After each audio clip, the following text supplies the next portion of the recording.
यह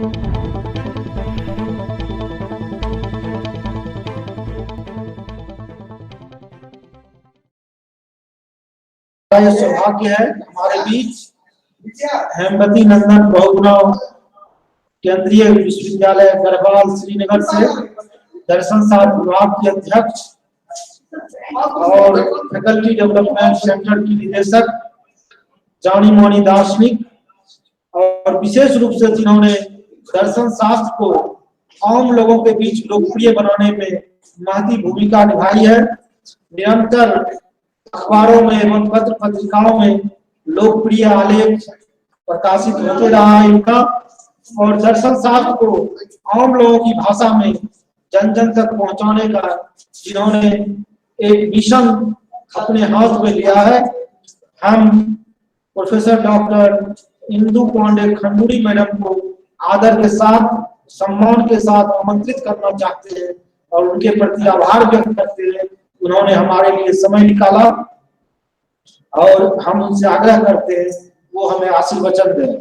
प्रोफेसर इंदु पांडे खंडूरी। मैंने अपने पूर्व वक्ताओं को सुना।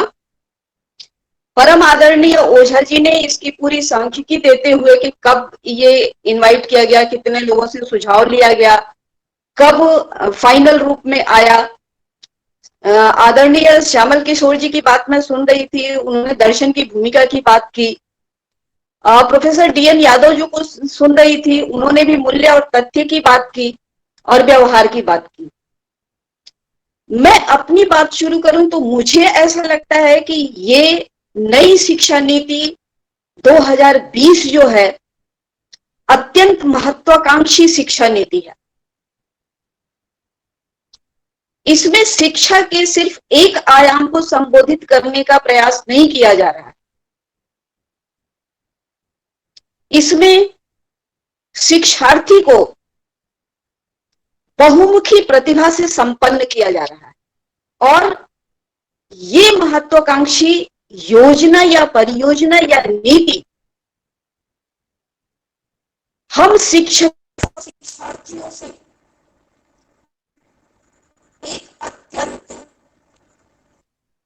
ऊंची अपेक्षा भी रखती है और उस अपेक्षा पर हमसे काम करने का एक तरीके से आशा रखती है कि हम उस रास्ते पर काम करें। मैं प्रारंभिक स्तर से बात नहीं करूंगी, स्कूली शिक्षा की बात नहीं करूंगी, मैं सीधे सीधे आऊंगी हायर एजुकेशन पॉलिसी पे। और जो हमारी शिक्षा नीति आई है, पॉलिसी आई है 2020, और उसके मैं इसको देखने का प्रयास कर रही थी तो उसमें पहला जो शब्द आया है वो फ्यूचरिस्टिक विजन है। हम 21वीं शताब्दी में,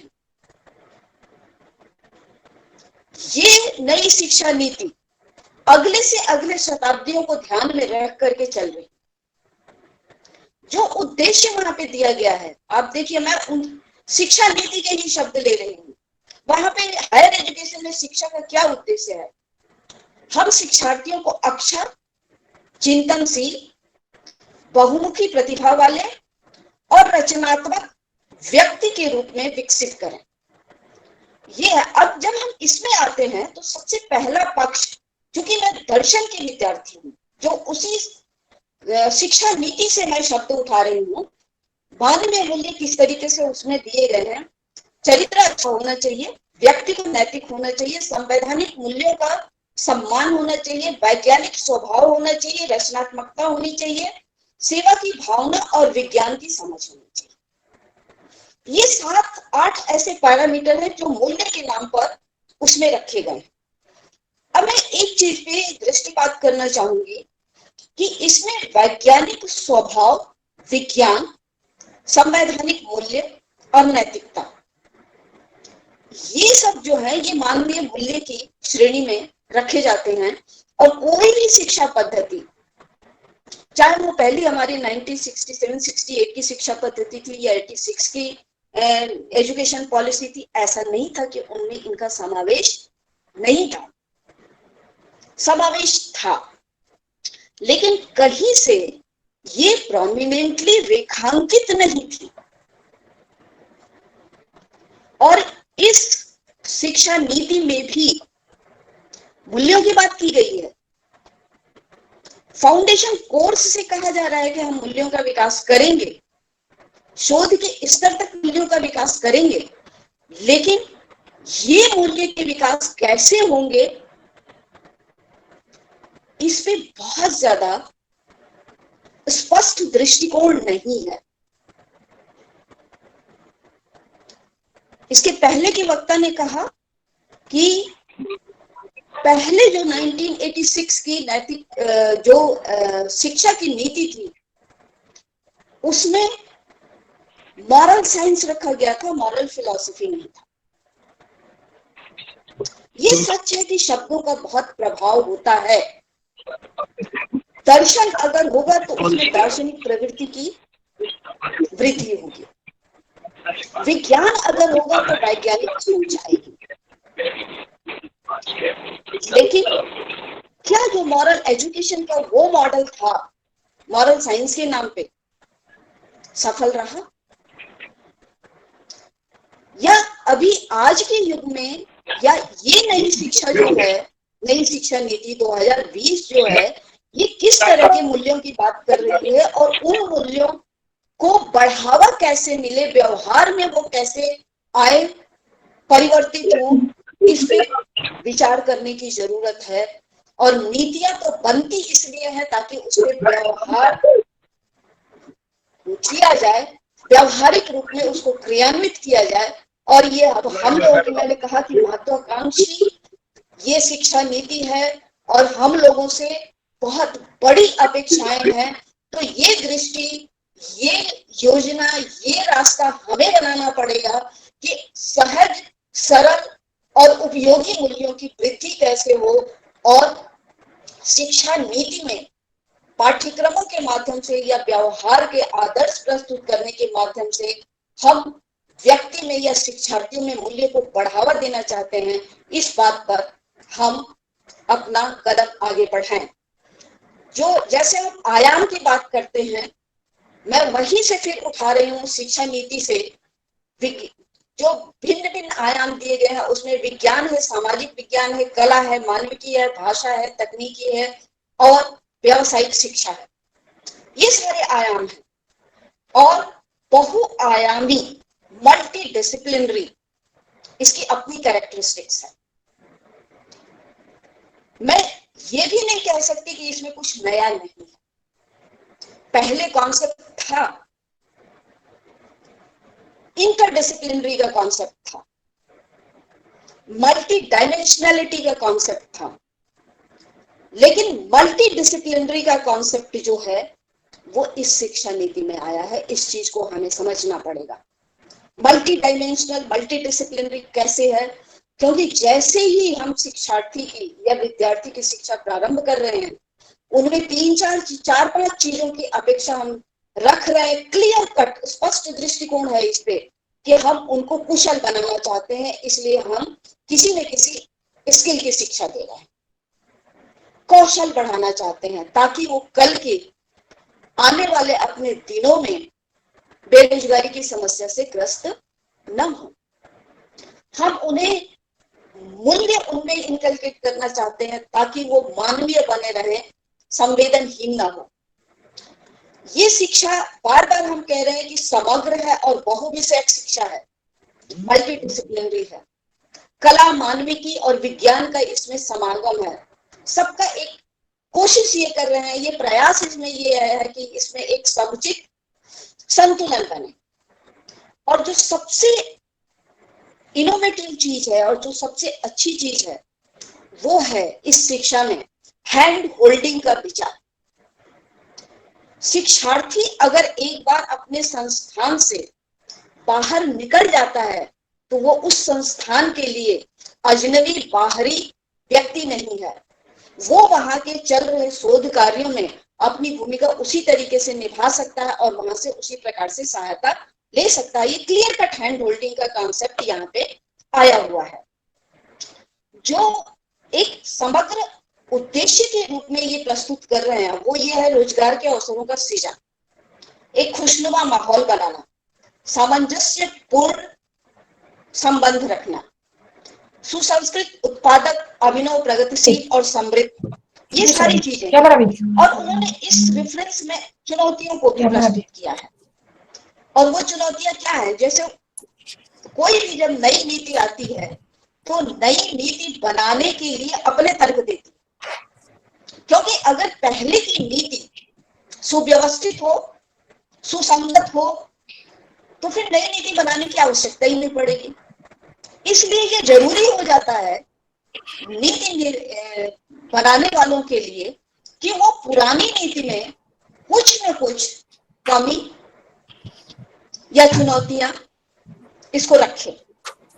और जो मुख्य चुनौतियां रखी हुई है उन्होंने रखा हुआ है कि खंडित साक्षिक पारिस्थितिक तंत्र, पूरा जो एक डिजाइन है डिसिप्लिन्स में डिवाइडेड जो है, आर्ट्स, ह्यूमैनिटीज, भाषा या विज्ञान, इसको वो एक तरीके से इंटरकनेक्ट करना चाहते हैं। ये पहले की शिक्षा पद्धति की चुनौती है उनके हिसाब से।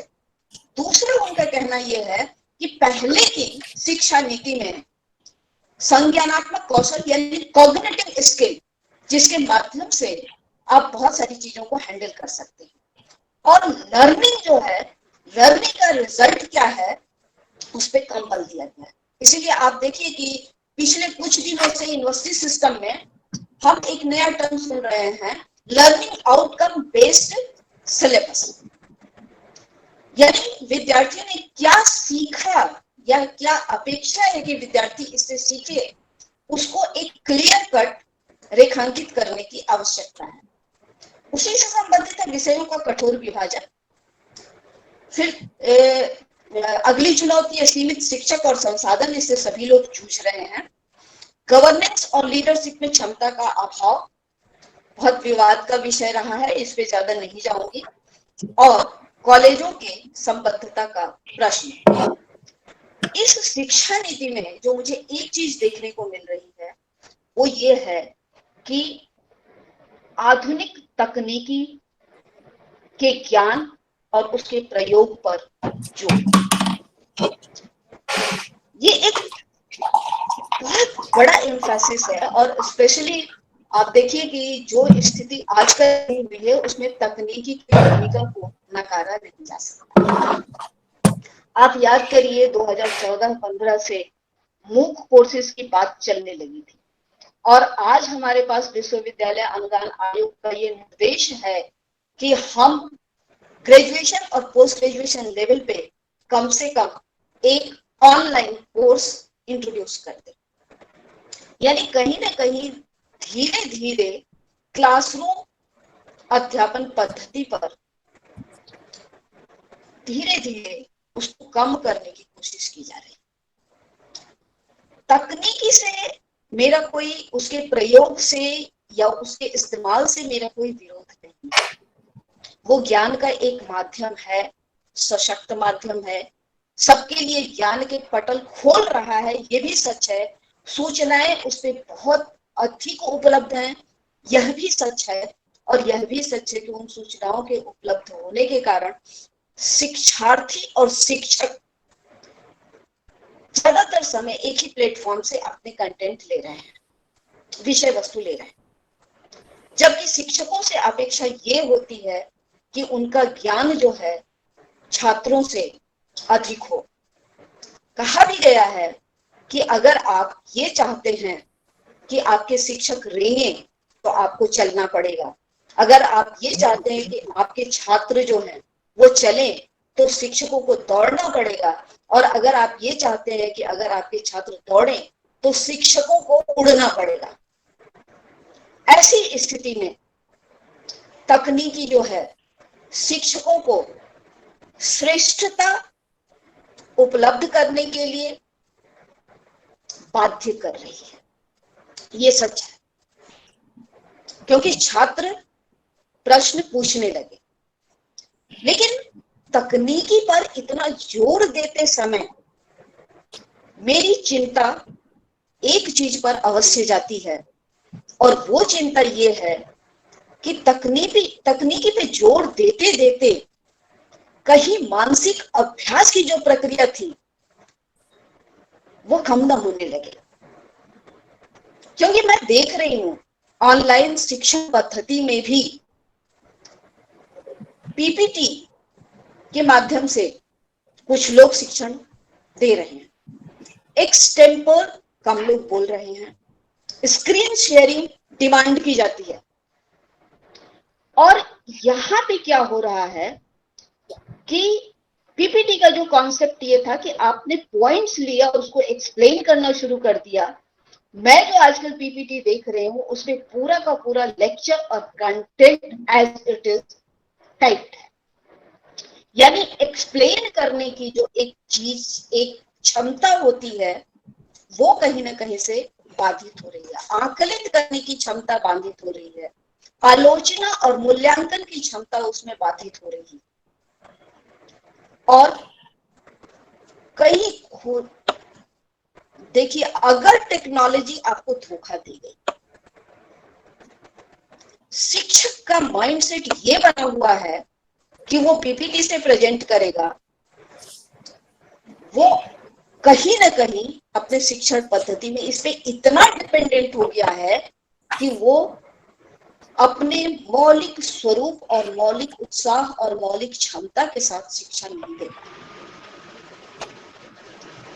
मेरा कहने का मतलब ये है कि तकनीकी जब तक हमारे सहायक के रूप में हमारे नियंत्रण में काम करेगी तब तक तो वो शिक्षा के क्षेत्र में हमारी सहायिका बन सकती है। लेकिन जैसे ही हमारी अति निर्भरता तकनीकी पे होगी, जैसे ही हम उसके गुलाम बनेंगे, वैसे ही वो अपने नकारात्मक पक्षों को उजागर करना शुरू कर देगी। और नई शिक्षा नीति में जब शिक्षा पे तकनीक के माध्यम से शिक्षा पे जोर दिया जा रहा है, तो तकनीकी के इन समस्याओं पे गौर करते हुए तकनीकी के सीमित प्रयोग पर या वैध या जायज प्रयोग तक ही सीमित रहना उचित होगा, ऐसा मेरा मानना है। बहु विषय अप्रोच, सबको अच्छा लगता है कि उसके पास बहुत सारे विषयों का ज्ञान हो। एक समय था जब लोग कई विषयों में स्नातकोत्तर उपाधि लेते थे और उसको गर्व से दिखाते थे कि मैंने इन विषयों में स्नातक किया है। लेकिन अभी जो नई शिक्षा नीति 2020 में जो मल्टी डिसिप्लिनरी का अप्रोच आया है, उसकी जड़ें बनाने में हमको कम से कम 12 साल देना पड़ेगा। जब तक हम 12 साल नहीं देते हैं तब तक हम इस मल्टी डिसिप्लिनरी अप्रोच को ठीक से नहीं समझ पाएंगे। क्योंकि कक्षा 1 से लेकर के और 12 तक सारे विषयों के पढ़ाई की एक साथ प्रावधान किया गया। आज की स्थिति में आप सोचिए कि कोई व्यक्ति 11th और 12th में साइंस डिसिप्लिन का है, वो आर्ट्स में आ जाएगा तो साइंस के विषयों की तरफ उन्मुख होना उसके लिए आसान है। लेकिन अगर कोई विद्यार्थी शुरू से ही ह्यूमैनिटीज या लैंग्वेज कर रहा है तो वो साइंस के विषयों की उतनी समझ नहीं रख पाएगा जितनी उसको रखनी चाहिए। तो बड़ा प्रिकॉशन लेना पड़ेगा, ये ध्यान देना पड़ेगा मल्टी डिसिप्लिनरी अप्रोच की बात करते समय। और कहीं कहीं मुझे ये लगता है कि मल्टी डिसिप्लिनरी या बहुमुखी प्रतिभा विकसित करते करते कहीं ऐसा ना हो कि एक सिंगल डिसिप्लिन का या सिंगल विषय के अध्ययन में जो उसकी इंटेंसिटी और इनडेप्थ, जो उसमें गहराई होती है, जो उसकी एक निष्ठा होती है, वो कहीं कम ना हो जाए। क्योंकि मल्टी डिसिप्लिनरी की जगह अगर कोई विषय मल्टी डायमेंशनल वे में पढ़ाया जाए तो वो ज्यादा उपयोगी हो जाता है। ये बात भी सही है, इस चीज को मैं नकारती नहीं हूँ कि विषयों के छोड़ने और नए विषयों के चयन की स्वतंत्रता है यहाँ पे।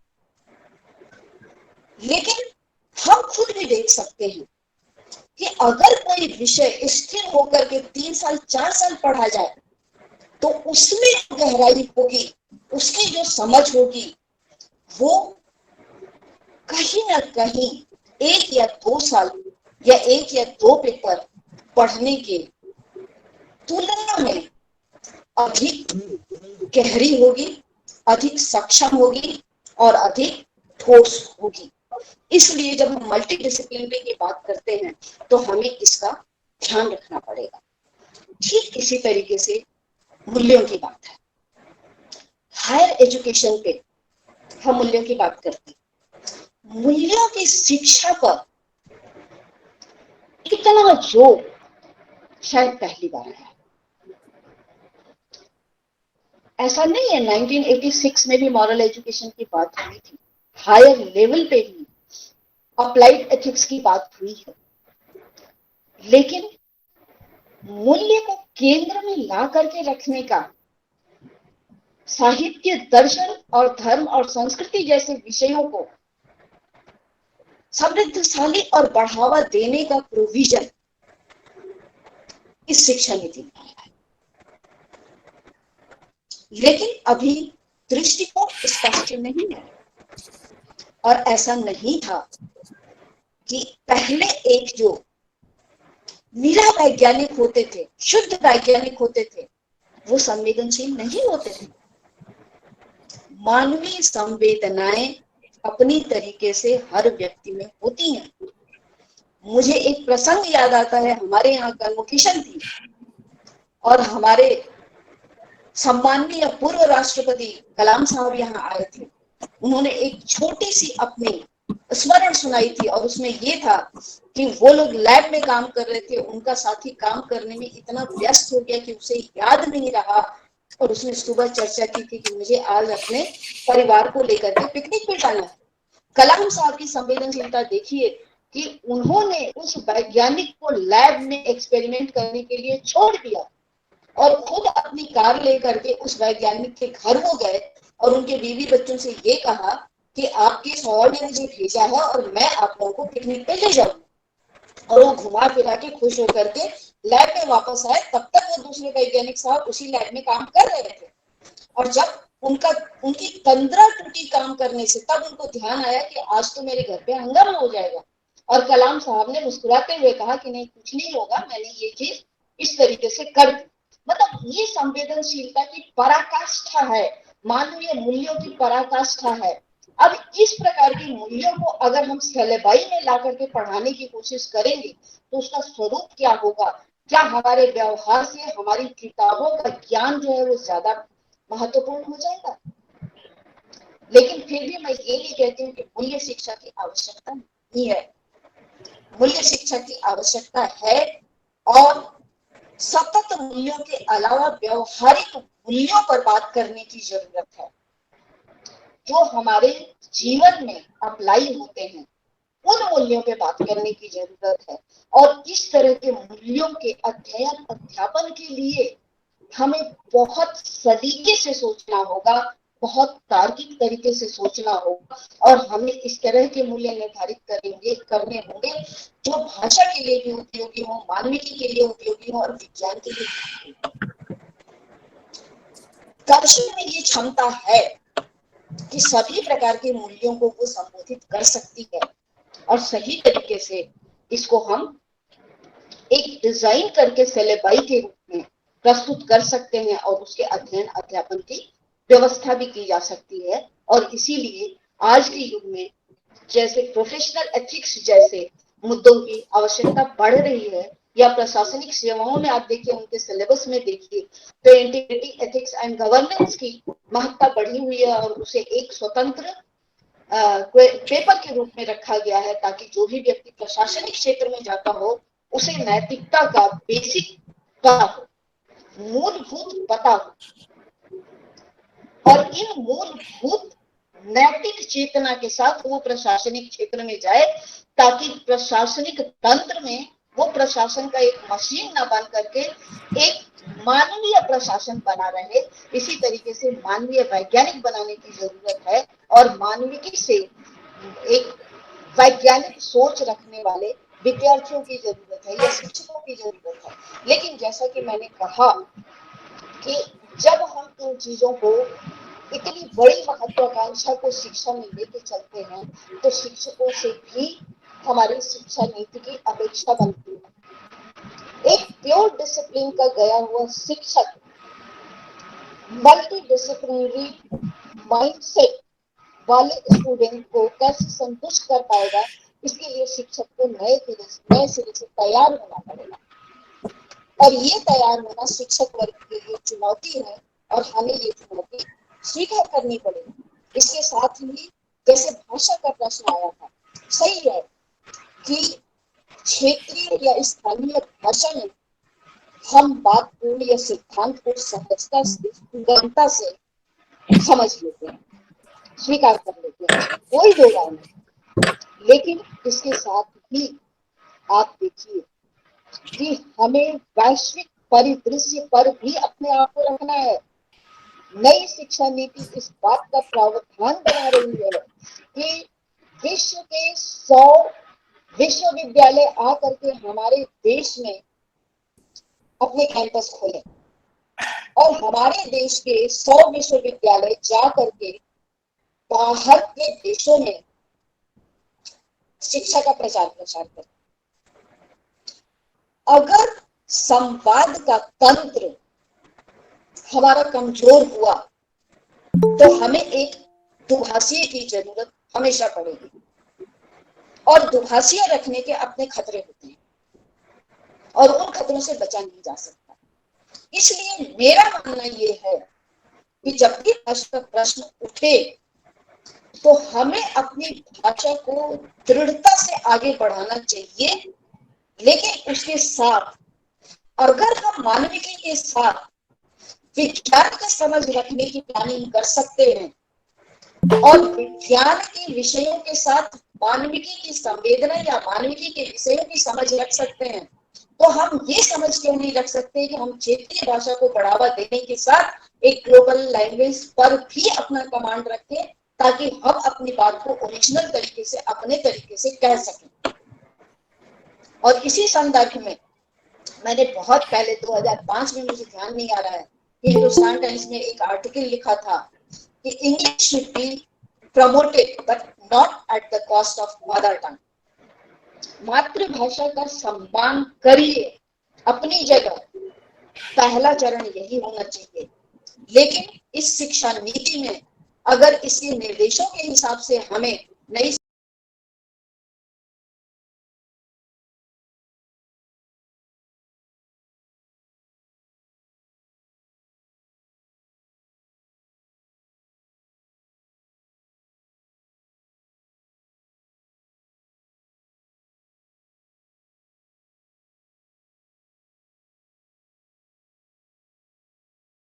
शिक्षा नीति में उच्चतर शिक्षा के आयामों को छूना है, तो आपको एक ग्लोबल भाषा में भी अपनी दखल रखनी पड़ेगी, अपना प्रभाव रखना पड़ेगा और अपनी पकड़ रखनी पड़ेगी। क्योंकि अगर हम ये नहीं रखेंगे तो वो चीज हमारे लिए संभव नहीं होगा।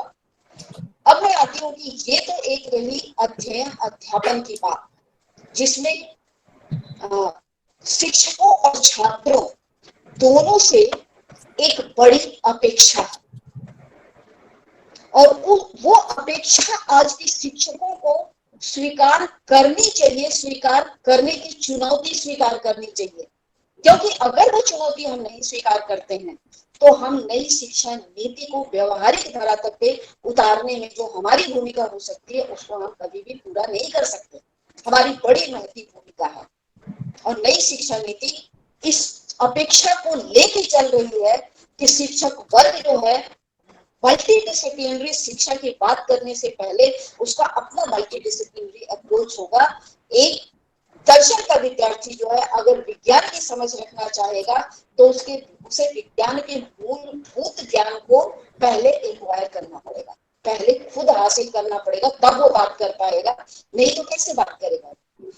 शोध में हम आते हैं इस 2020 की जो नई शिक्षा नीति है, राष्ट्रीय अनुसंधान परिषद की स्थापना की बात करते हैं। एक अच्छी पहल है, इसमें कितना व्यवहारिक धरातल पे हम उतार पाएंगे, ये विजुअलाइज करना, ये देख पाना अभी से थोड़ा सा मुश्किल है।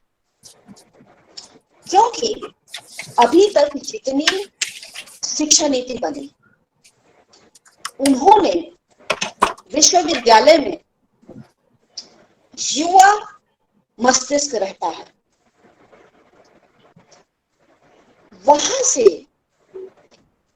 शोध को जो है उन्होंने सिर्फ एक डिग्री लेने की प्रक्रिया के रूप में स्थापित कर दिया कि डॉक्टरेट की डिग्री ले रहे हैं, और असली शोध के जो कार्य हो रहे हैं वो शोध संस्थानों में, या शोध संस्थानों को उन्होंने अधिकृत कर दिया अध्येता वृत्ति या छात्रवृत्ति देने के लिए। अब इन दोनों के बीच में बहुत सारे छात्र ऐसे हैं जो विश्वविद्यालय कैंपस में शोध को सिर्फ डिग्री लेने के लिए एक यंत्र के रूप में स्वीकार कर चुके मेंटली, क्योंकि डॉक्टरेट की डिग्री लेकर के उन्हें आगे का भविष्य दिखाई देता है और जल्दी से जल्दी अपना शोध करके वो आगे निकलना चाहते हैं। यही कारण ये है कि शोध की गुणवत्ता जो है और प्रकाशन, जो शोध आधारित प्रपत्र होते हैं, उनके प्रकाशनों की गुणवत्ता ग्लोबल लेवल पे हम कहीं भी नहीं, हमारे विश्वविद्यालय ग्लोबल रैंकिंग में नहीं आ रहे हैं, क्योंकि कहीं ना कहीं से शोध के क्षेत्र में हम जो चुनौती है वैश्विक स्तर पे उसको स्वीकार नहीं कर पा रहे हैं। और मैं उम्मीद कर सकती हूँ, एक आशा का किरण है कि राष्ट्रीय अनुसंधान परिषद जो है वो विश्वविद्यालय में शोध की कार्य को, उसकी संस्कृति को बढ़ावा देने में अपनी महती भूमिका निभाने का प्रयास करे। शैक्षणिक और प्रशासनिक स्वायत्तता, ये दूसरा पक्ष है। इस पर जब हम आते हैं तो अभी आज की तिथि में भी या वर्तमान समय में भी स्वायत्तता की बात हम करते हैं। हम कहते हैं हर विश्वविद्यालय अपने आप में स्वायत्त है निर्णय लेने के, लेकिन स्वायत्तता पे जो लगाम है वो विश्वविद्यालय अनुदान आयोग और अब शिक्षा मंत्रालय जो है उसके दिन प्रतिदिन आते हुए निर्देशों पे निर्भर। हम स्वायत्त हैं, स्वतंत्र हैं, निर्णय ले सकते हैं, लेकिन वो निर्णय लेने की दिशा निर्देश विश्वविद्यालय अनुदान आयोग और शिक्षा मंत्रालय को।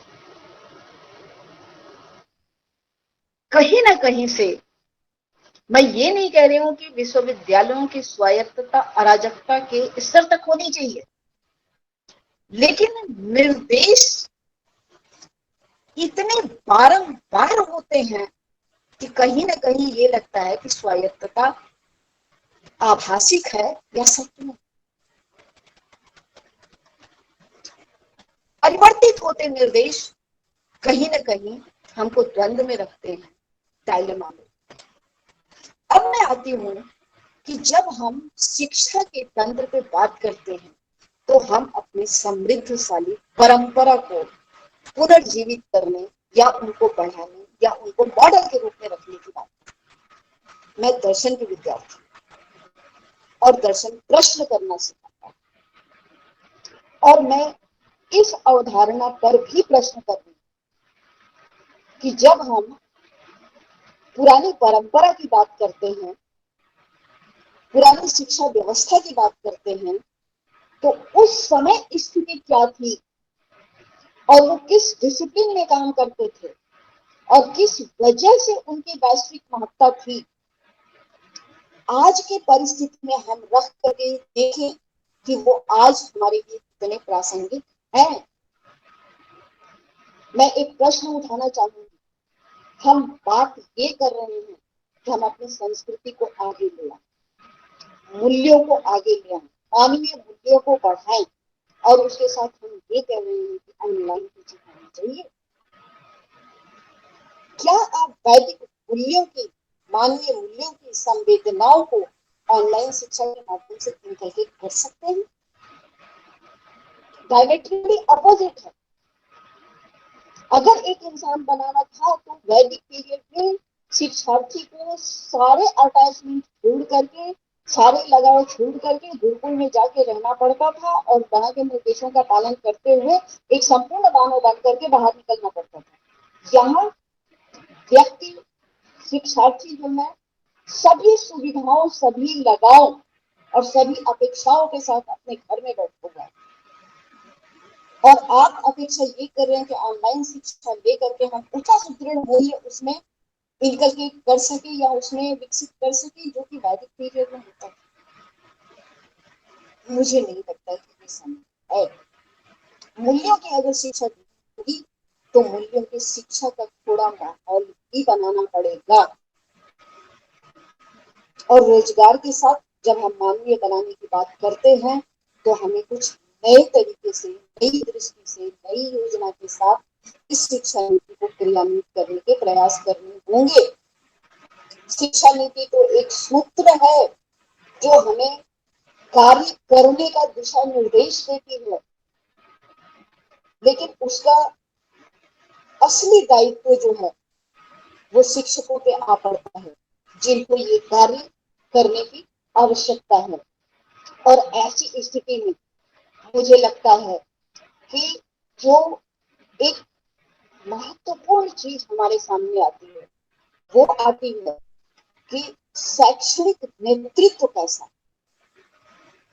क्योंकि स्थितियां भिन्न है, अपेक्षाएं बहुत उच्चतर स्तर की है और चुनौतियां बहुत गंभीर।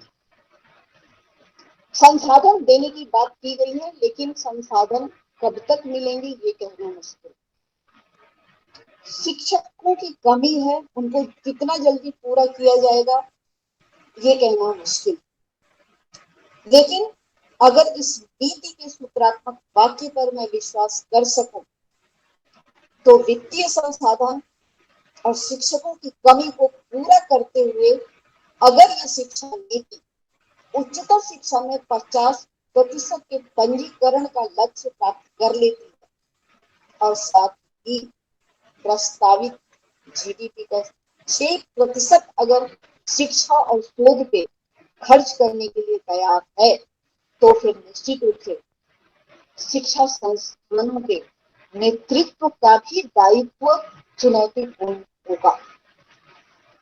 और ऐसा ही नेतृत्व सफल हो पाएगा जो संस्थान के लिए एक अच्छा विजन और मिशन रखता है, उसकी कार्य योजना रखता है, उसकी स्थिति और आवश्यकता के अनुरूप काम करता है, रचनात्मक दृष्टिकोण रखता हो, कार्य योजना, प्रबंधन और क्रियान्वयन सफलपूर्वक करता हो और वित्तीय और प्रशासनिक नियोजन में सफल,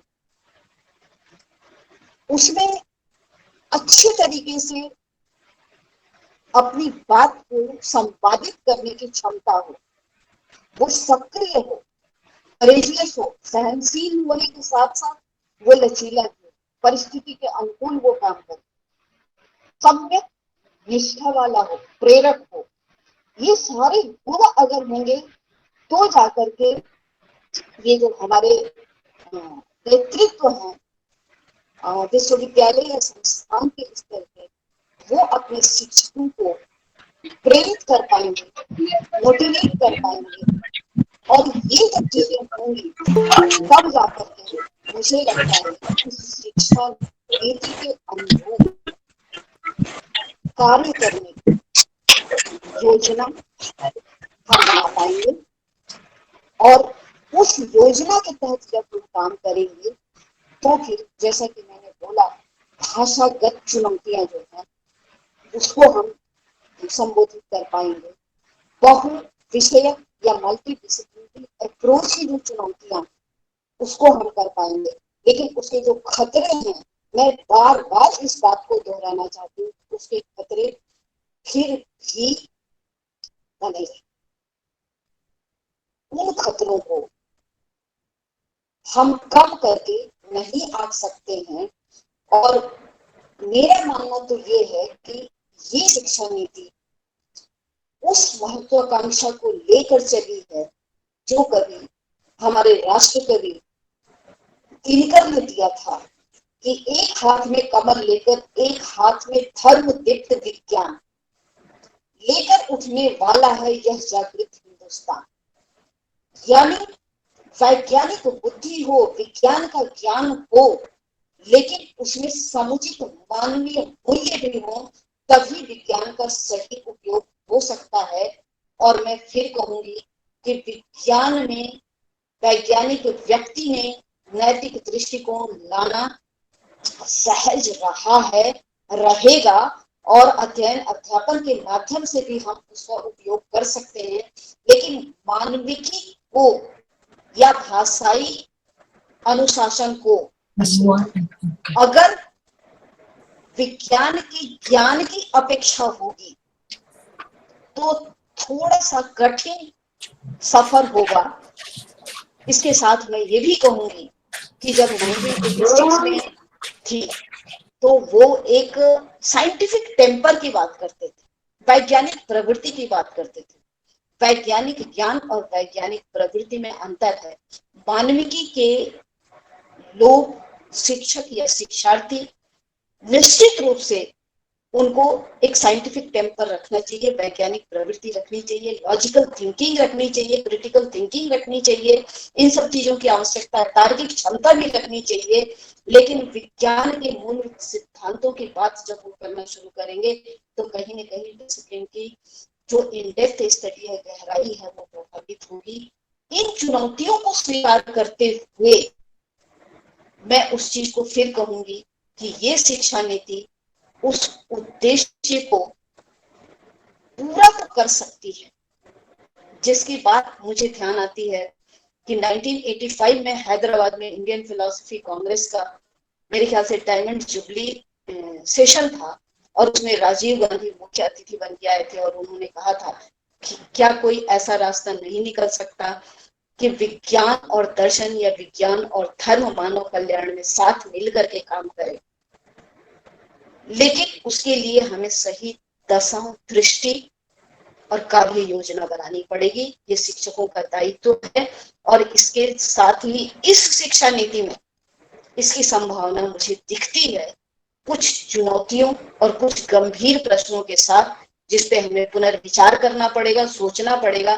तब हम कह सकते हैं कि ये शिक्षा नीति हमें मानव कल्याण की ओर, समग्र विकास की ओर, विद्यार्थियों के समग्र व्यक्तित्व विकास की ओर ले जा सकती है, जिसमें उनके लिए आने वाले दिनों में कोई अभाव ना खटके, उनके पास रोजगार भी हो, संवेदना भी हो और उनकी जिंदगी में खुशहाली भी। इसके साथ ही मैं अपना वक्तव्य समाप्त करना चाहूंगी और एक बार पुनः मैं आयोजकों का धन्यवाद